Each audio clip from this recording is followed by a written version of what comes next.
Olá, tudo bem? Agora são 9 horas e 3 minutinhos, muito boa noite. Provavelmente você conhece alguém que ocupe um cargo público. As chances são grandes, sabe por quê? Porque no Brasil mais de 10% dos trabalhadores ativos são funcionários de órgãos públicos federais, estaduais e principalmente municipais. As cidades, como era de se esperar, são as que mais empregam. As contratações podem ser feitas através de indicações que costumam ser políticas e através de concursos públicos. Hoje o Sala Debate vai discutir, entre tantos pontos, a atual maneira de compor o nosso funcionalismo público. Será que o governo consegue contratar os mais qualificados? Na opinião de alguns especialistas, inclusive para dois que participarão desse debate, essa forma precisa ser revista. Afinal, ela gera diferentes problemas, entre eles o inchaço da máquina pública. Lendo pesquisas de universidades públicas e privadas, relatórios do Ministério da Fazenda e do Planejamento, é possível estimar que gastamos entre 10% e 15% do nosso produto interno bruto na manutenção da máquina pública. Esse gasto para você é alto ou não é? Há estudiosos que defendem que gastamos mal esse dinheiro e que temos que empregar ainda mais funcionários públicos, como acontece, por exemplo, na França. No país europeu, aproximadamente 28% dos funcionários ativos trabalham para o governo. É claro que, de um outro lado, há quem explique que essa folha salarial é alta, prejudicial para a economia brasileira e que precisamos enxugá-la. Na sua opinião, o Brasil precisa de mais servidores? Para responder essa e muitas outras questões, trouxemos para esse debate o José Matias Pereira. Ele é professor de Administração Pública na Universidade de Brasília, UNB. Também trouxemos o Pedro Heitor. Ele é professor e pesquisador da Universidade Federal Fluminense, cientista político e um dos organizadores de uma pesquisa que é bem crítica ao modo atual dos concursos. E também trouxemos o Bruno Branco. Ele é vice-presidente da ANPAC, Associação Nacional de Proteção e Apoio aos Concursos Públicos. Também iremos trazer pela internet a participação de duas pessoas. O Carlos André Tames, ele fala direto de Curitiba, ele é servidor público e professor de cursinhos preparatórios para concursos públicos. E o biólogo Vitor Ottoni, que passou em um concurso público e não entrou, ele está numa maratona de provas e vai contar pra gente todos os desafios que envolvem essa maratona, Você que está em casa, é claro que pode participar, tem duas maneiras de entrar em contato com a gente, @Canal Futura é o nosso Twitter e o nosso Facebook, a nossa página é Canal Futura Oficial. Quero saber, você acha que a nossa máquina está muito inchada, nós precisamos de mais servidores e a qualidade dos funcionários públicos é boa, é ruim? Eu quero saber a sua opinião. Combinado? Então, vamos começar. Tudo bem? Tudo bem. Seja bem-vindo, obrigado pela sua vinda. Obrigado pelo convite, boa noite. Professor, obrigado pela sua vinda. Satisfação estar aqui com vocês. Seja bem-vindo. Bruno, obrigado, seja bem-vindo, tá bom? Pelo convite. Quero um bom debate com vocês. E agora, para começar esse debate, nós fizemos uma reportagem para te abalizar ainda mais sobre esse tema. Vamos ver. Em todo ano, milhões de pessoas com as mais distintas formações fazem concursos públicos. Nesse momento, nas 5 regiões do Brasil, existem 32 mil vagas abertas em diferentes órgãos para os níveis médio e superior. De acordo com dados extraídos do Ministério do Planejamento, Ministério da Fazenda e do IPEA, no Brasil nós temos aproximadamente 10 milhões de pessoas trabalhando em cargos públicos municipais, estaduais e federais. Esse número é referente a contratados através de concursos e também de indicações políticas. O acesso aos empregos públicos divide opiniões entre especialistas. Uma corrente acredita que a metodologia atual valoriza principalmente aqueles que dominam o conhecimento teórico e não o conhecimento prático. Um segundo grupo defende que as avaliações precisam de ajustes, mas que, de qualquer maneira, os resultados nas provas conseguem mostrar quem são os mais qualificados. Uma recente pesquisa da Fundação Getúlio Vargas e da Universidade Federal Fluminense, a UF, demonstra que os candidatos com mais condições financeiras saem na frente na disputa por cargos. Outro item que gera discordâncias é a lei de cotas. Em 2014, a presidente Dilma Rousseff sancionou a lei que destina 20% das vagas nos concursos públicos da União para negros. Vou começar contigo. A máquina está inchada? Sim ou não? Depende do ponto de vista. Eu, enquanto um professor e funcionário público, acredito que não. Acredito que nós precisamos de mais funcionários e funcionários melhor selecionados e melhor avaliados no desempenho da sua função. Por quê? Onde é que estão essas vagas? Essas vagas estão, pelo menos do meu ponto de vista, enquanto professor da universidade pública, enquanto professor, eu vejo que faltam professores exercendo essa função. E funcionários, servidores também melhor qualificados, melhor remunerados e com treinamentos específicos para o exercício da função. Isso no funcionalismo público eu acho que é uma questão fundamental. Professor, claro que Pedro seguiu pela linha onde ele trabalha, falando que faltam funcionários públicos. Existem outras áreas que também nós precisamos de contratações? É importante que as pessoas que estejam nos assistindo, eles tenham uma compreensão de que a administração pública não é uma, são várias as administrações públicas. Então, cada área tem as suas especificidades. O que me chama a atenção em relação ao Brasil é que algumas carreiras no Brasil, elas foram fortalecidas, como é o caso das carreiras típicas de Estado. Essas carreiras que envolvem Polícia Federal, Itamaraty, que é a diplomacia, planejamento, orçamento, a tributação, essas carreiras, elas, de certa forma, elas começaram no governo Fernando Henrique e foram se expandindo no primeiro governo Lula. De alguma forma, a administração pública como um todo, quando nós olhamos ela, nós olhamos por uma administração diforme e muito mal organizada. Então, você tem segmentos, setores que são verdadeiras ilhas de excelência e você tem áreas que são verdadeiros desastres, que é a área de educação, saúde, segurança, transporte público. Então, o que a gente precisa olhar para a administração, quando nós tentamos buscar uma compreensão disso e também imaginar o caminho que nós temos que seguir, nós temos que pensar efetivamente que o Brasil tem que pensar em refundar a administração pública tal como ela está. E, principalmente, ter como referência a questão do mérito e apoiado na questão da competência do indivíduo e da postura ética. Então tá bom. A meritocracia existe no concurso público, Bruno? Olha, ela é um ideal a ser perseguido, né? Como esse é um debate democrático, a meritocracia está intimamente ligado ao debate da democracia, eu fico com o Churchill, que dizia que a democracia é um sistema muito ruim, mas é o melhor que ele conhecia, né? Então, a democracia. Então, acho que a meritocracia está inserida nesse debate da democracia. Sempre que a gente tenta colocar num processo de seleção alavancas que não estão ligadas à seleção direta, você abre espaço para uma interferência que depois gera consequências, né? E esse é um debate longo. Pedro, você tem um pensamento contrário a isso. A pesquisa que você faz vai exatamente em conflito com o que o Bruno acabou de falar. Você acha o quê? Existe uma desigualdade social quando a gente pensa em concursos públicos? Na verdade, os concursos públicos, tais como eles estão organizados hoje, né, a nossa pesquisa concluiu, a partir dos editais que nós analisamos, quase 700 editais que recrutaram mais de 40 mil servidores, nós percebemos que essa ideologia concurseira, né, ela vai de encontro à ideia tradicional ou europeia, né, de mérito.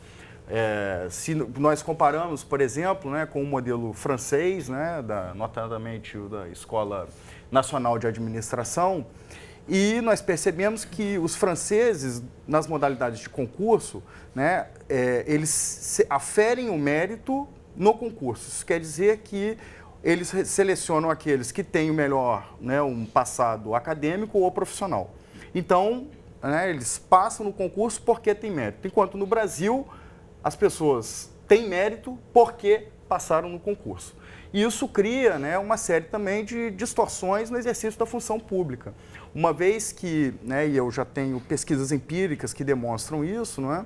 Como é que contratados e concursados, eles, né, existe uma verdadeira cisão no exercício da função pública, né, desses dois grupos, né, que disputam, né, poder, disputam funções no exercício da função Mas o pública. fato é o seguinte, os mais ricos são aqueles que saem na frente realmente em um concurso público?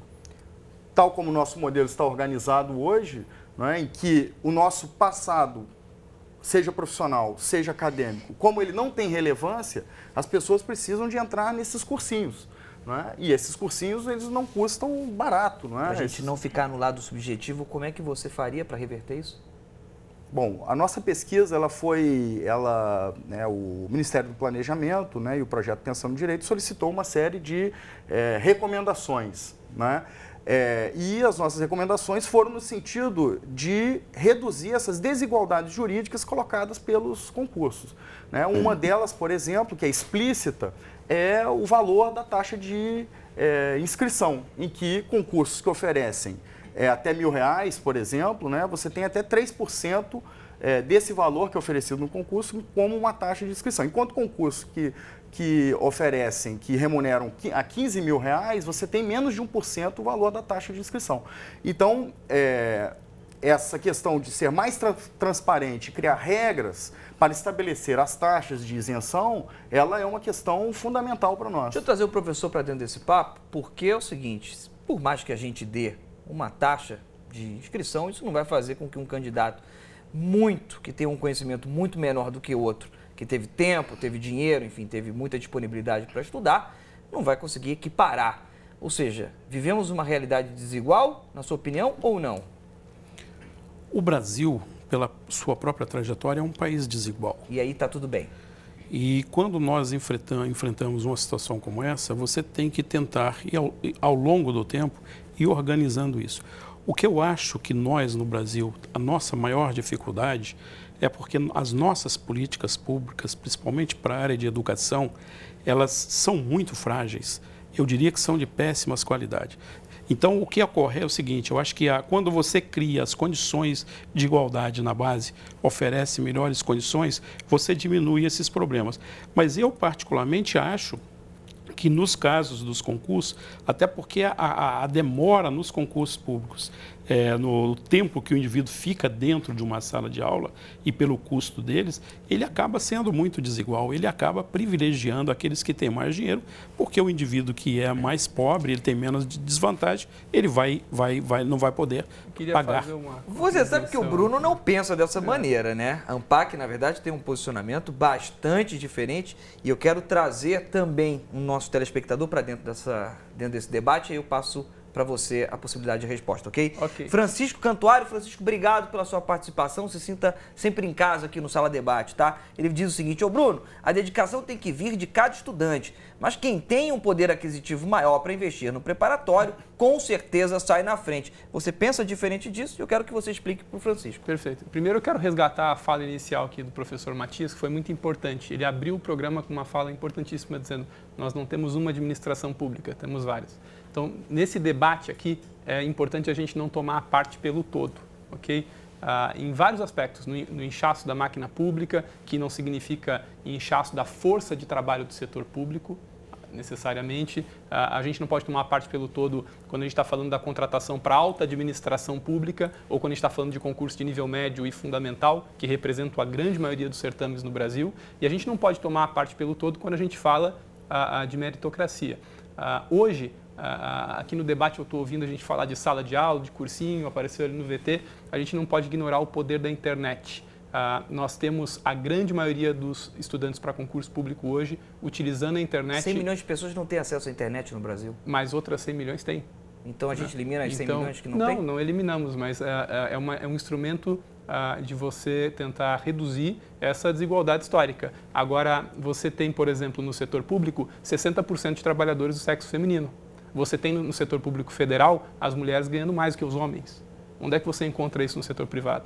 Então, o concurso público não pode ser taxado como simplesmente um instrumento de segregação social, quando ele é a porta de acesso para pessoas que não teriam oportunidade, né? Nós temos hoje na ANPAC, por exemplo, uma pesquisa que mostra que 70% daqueles que estão prestando concurso público e se preparando para concurso público trabalham, são da classe C, têm mais de 40 anos, alguns têm até 64, 70 anos. Pessoas que provavelmente estariam segregadas do mercado de trabalho privado tradicional e que estão tendo uma oportunidade no concurso público. Agora, você passar numa prova de concurso público hoje no Brasil é mais difícil do que você conseguir uma vaga para as Olimpíadas.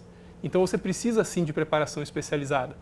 A gente não vê os nossos atletas olímpicos, oriundos todos, de classes sociais elevadas. E a mesma coisa acontece em concurso público. É um desafio cognitivo muito grande. E desafio cognitivo dessa magnitude não tem classe social.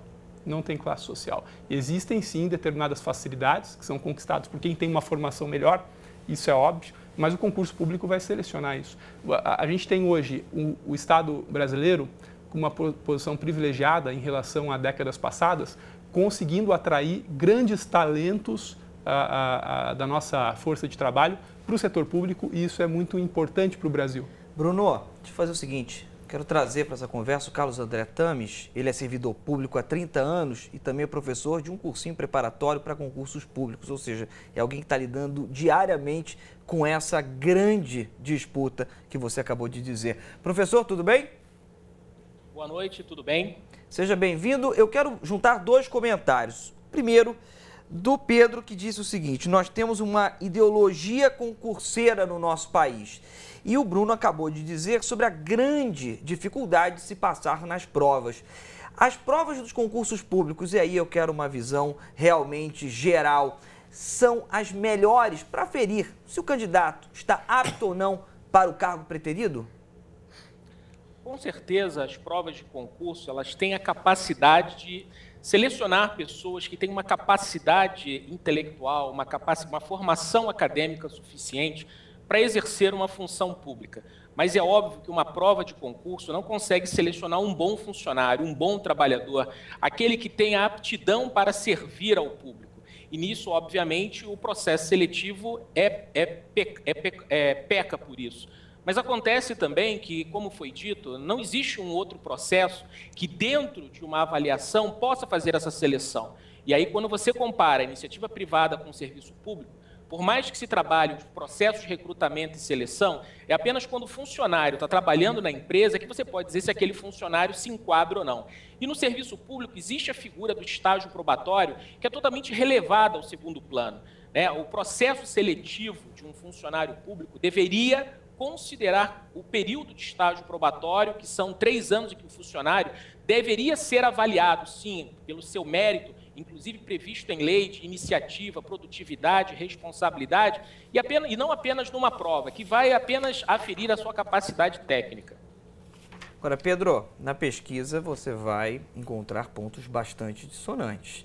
Você vai dizer o seguinte, você vai pegar a França, como você já tinha dito, você vai trazer outros países. Ou seja, existe ou não existe outras formas de realmente fazer que os candidatos sejam melhores qualificados, que nós possamos trazer melhores funcionários públicos e não candidatos?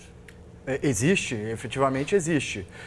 A comparação com a França, né, apenas a título de introdução, ela não serve para dizer que o sistema francês é melhor, né, mas na nossa tradição de pesquisa do Instituto de Pesquisa na UF, né, quer dizer, ela serve como um contraste, né, para melhor compreender os sentidos que a nossa organização de concursos tem.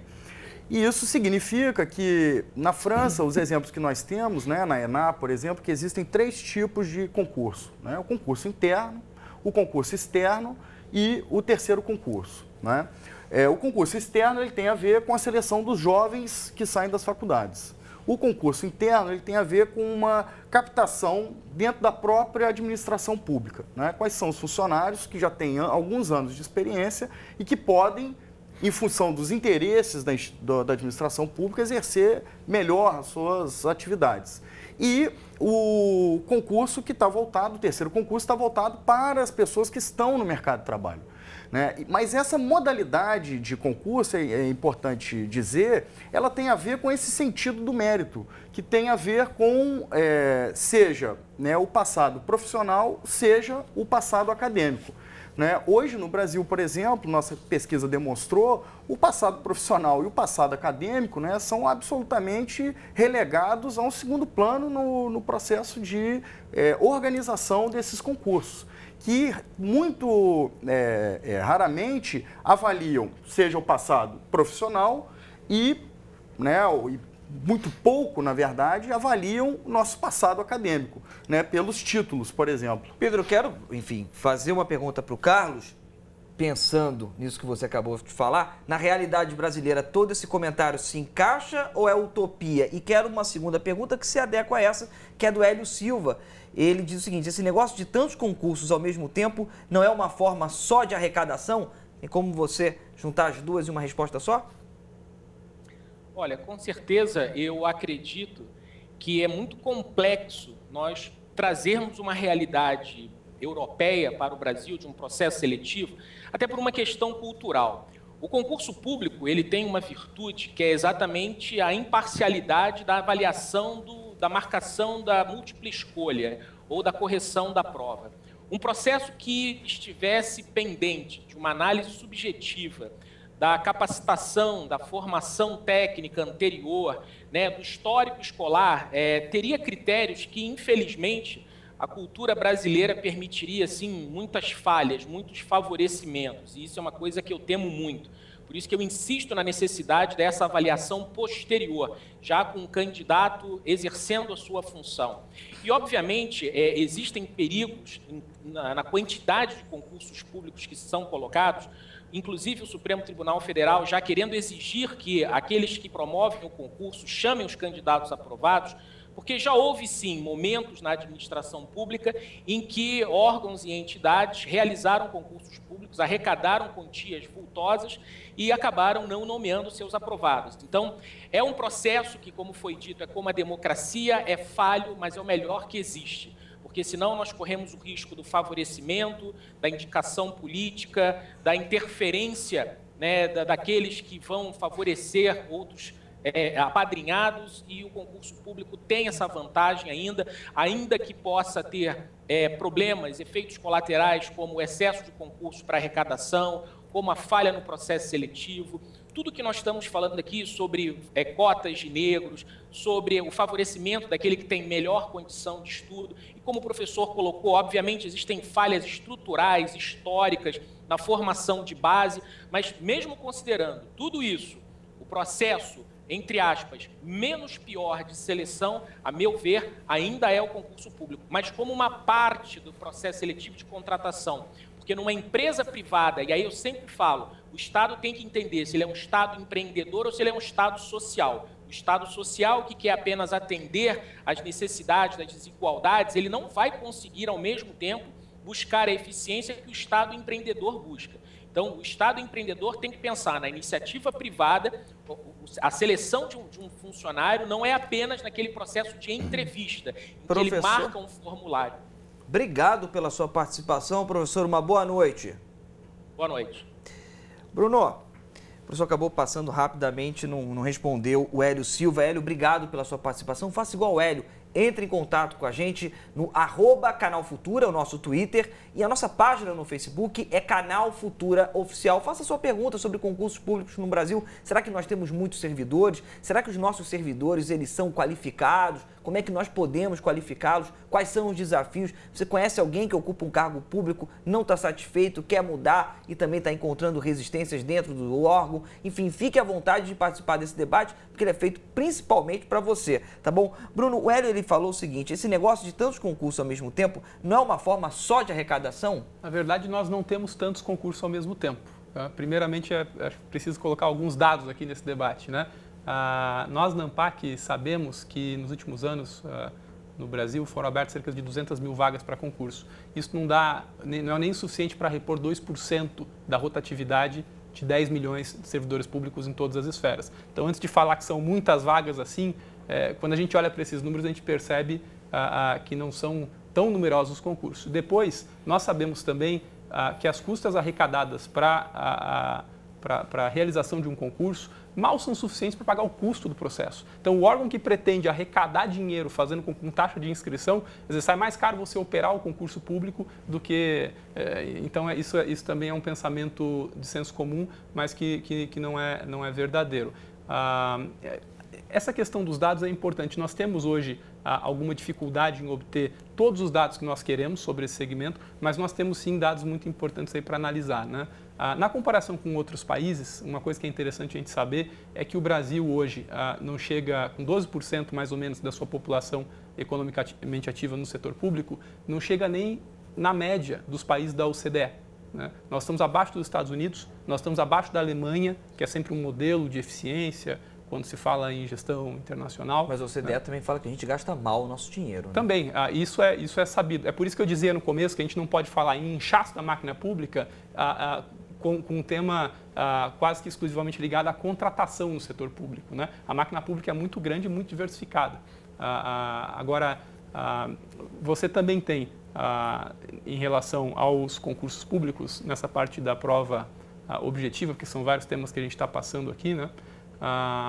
O estudo do professor, ele é um estudo muito sério, muito aprofundado, eu não quero de forma alguma desmerecer, aliás, até acho que ele merece mais atenção por parte da nossa sociedade e da própria ANPAC, para que a gente possa desenvolver alguns aspectos que estão ali, né? Mas o corpus ali, os concursos que foram considerados nessa pesquisa, eles são concursos nacionais, são concursos de grande porte, são concursos da alta administração federal, né? E essa não é a realidade dos concursos públicos no Brasil, né? Hoje, a grande maioria das vagas são para o setor municipal, para o setor estadual. Aliás, essa é uma pequena revolução que aconteceu desde a Constituição de 88, que é a descentralização de vários processos da administração, né, que acabou... Vocês sabiam, por exemplo, que só no ano passado nós retomamos a administração federal o número de servidores públicos que nós tínhamos lá em 1992? Então, antes da gente falar em inchaço da máquina pública, é preciso conhecer esses números. Né? Bom, mas também a gente pode pensar num país que é menos dependente do Estado, né? Também a gente pode entrar para um lado liberal e aí a gente vai questionar até os 200 mil vagas. Mas falando dos Estados Unidos e da Inglaterra com mais funcionários públicos do que o Brasil, né? A gente vai para um intervalo rapidinho. Eu quero a sua participação sobre concursos públicos no Brasil.